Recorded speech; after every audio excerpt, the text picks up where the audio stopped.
Okay, CNN has now gone full authoritarian. This perhaps should surprise no one. I'm not surprised to see this. I'm only surprised at the boldness with which they do this, meaning they're not pretending not to be authoritarian anymore. They're just openly advocating for essentially tyranny. They have a contributor named Jonathan Reiner. He's a medical analyst on CNN who is advocating not just for Biden's door-to-door vaccine strike force or for Dr. Leana Wen's making it as difficult as possible for unvaxxed Americans. Now Jonathan Reiner of CNN says that we should have vaccine mandates. Take a listen to this. I do think it's time to start mandating vaccines. And I think that private industry and private organizations will do that. You know, at GW University, where I work, starting this fall, you can't be on campus unless you're fully vaccinated. Look, I think that we're in the part of the pandemic now where the problem in this country is that 150 million Americans are not vaccinated. Now, half of that number is less than 18 years of age. But let's look at the adults. 75 million adults have chosen not to get vaccinated. And that choice has consequences. Now, we can't force you to take a jab in the arm, but there are many jobs, perhaps, that can prevent you from working if you decide not to get vaccinated. So I think we need to be more proactive, and I think we will see industry take the lead in this. And then, of course, we have Dr. Fauci himself, King Fauci, as some like to call him, who is advocating for vaccine mandates. And they're doing this, by the way, in what I consider to be a kind of sneaky way, because they are trying to avoid Biden having to be involved in this at all. They're trying to avoid the federal government being involved in this. So they're advocating for vaccine mandates, but mandated by localities, municipalities, cities, perhaps states, local vaccine mandates. This is what Fauci said on CNN. He was talking to Jake Tapper. He said, I quote, "I have been of this opinion, and I remain of that opinion, that I do believe at the local level, Jake, there should be more mandates. There really should be. We're talking about life and death situation. We have lost 600,000 Americans already, and we're still losing more people. There have been 4 million deaths worldwide. This is a serious business. So I am in favor of that." End quote. Now, in my opinion, reading this or reading the transcript or listening to Dr. Fauci say it himself, there's really no way to spin this. There's no way for the left to hear what Fauci is saying and claim that conservatives are somehow misinterpreting or misunderstanding or misconstruing what Fauci is saying. He is outright advocating for localities to mandate the vaccine. That would be forcing me or forcing you to get the vaccine, even if we said no. Now, after Dr. Fauci, because he is an ambassador of the administration, he works for the federal government, the federal agency, the NIH. He's part of the coronavirus task force. The Biden administration, through the press secretary, Jen Psaki, was asked to clarify whether the Biden administration itself, not just Dr. Fauci, supports localities mandating the COVID-19 vaccines. Take a listen.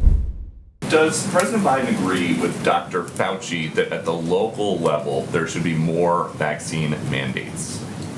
Well, I don't have the full context of Dr. Fauci's comments in front of me, but I will say that... I do have it. Oh, go ahead. Let's hear it. He said, I've been of this opinion, and I remain of that opinion, that I do believe at the local level, Jake, there should be more mandates. There really should be. We're talking about a life and death situation. We've lost 600,000 Americans already, and we're still losing more people. Well, I would say first from the federal government. If I remember the context of the question, it was about federal mandates. I believe, correct me if I'm wrong, that's not a decision that we are making. That is not our intention from the federal government. There will be decisions made by private sector entities, by universities, by educational institutions, and even perhaps by local leaders, should they decide that is how to keep their community safe. If they decide to make that decision, we certainly support them in that step. So after I listen to these clips, I'm analyzing these and I'm thinking about this, and I'm thinking, I don't think COVID-19 is over. Now, we've heard this a lot from conservative commentators saying, it's done, it's over, look at these full baseball stadiums, people that have gotten the vax, they're not gonna wear masks, people are over it, they're opening their businesses, they're not afraid anymore, it's over. And I don't think that's correct. The virus is over, yes. The virus is over. But COVID, as in the government violating our rights, the government shutting down our businesses, the government declaring some of us essential and some of us non-essential, all the while collecting paychecks themselves, the government canceling surgeries or encouraging hospitals to cancel surgeries, the government locking people down, the government imposing all of these measures that led to the death of countless people aside from the virus itself, masking children, this brand of it's an emergency, so who cares about the Constitution, authoritarianism, this is far from over. Mark my words on this. I know this is not something that sounds popular. It's not necessarily a positive message. But here's my train of thought. 75 million American adults have declined the COVID-19 vaccine. Not because of disinformation, not because of lack of access to the vaccine. These 75 million American adults have declined the vaccine because they choose not to get it.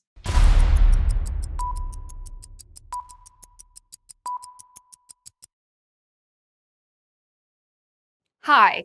Before you go, let me talk to you about something. As you know, I've been censored on Facebook and YouTube, so I partnered with locals to create a censorship-free community. I also just launched my show, and I have a lot of exciting new things coming up that I want to make sure I can share with you and get your input on. I'm going to be sharing behind-the-scenes looks of my set and my show prep, and I get a lot of questions about my hair and makeup routines, my research process, and so much more. So I'll give you sneak peeks of all of that. I'll also be doing exclusive segments of my show just for Locals VIPs.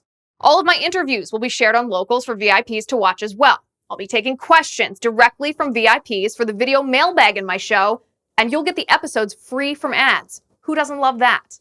Not to mention, I'll keep doing everything that you've already come to love. Ask me questions for live Q&As. Let's talk about your favorite books, what yummy vegan food I'm eating for lunch, and what ridiculous headlines I'm reading today. You can do all of that and more, but only if you are a Liz Wheeler Show VIP on Locals. The monthly subscription is $9 a month, but if you really want a good deal, we have an annual subscription for just $72. That's 4 months free. 4 months. So join me on Locals as a VIP. I'll see you over there.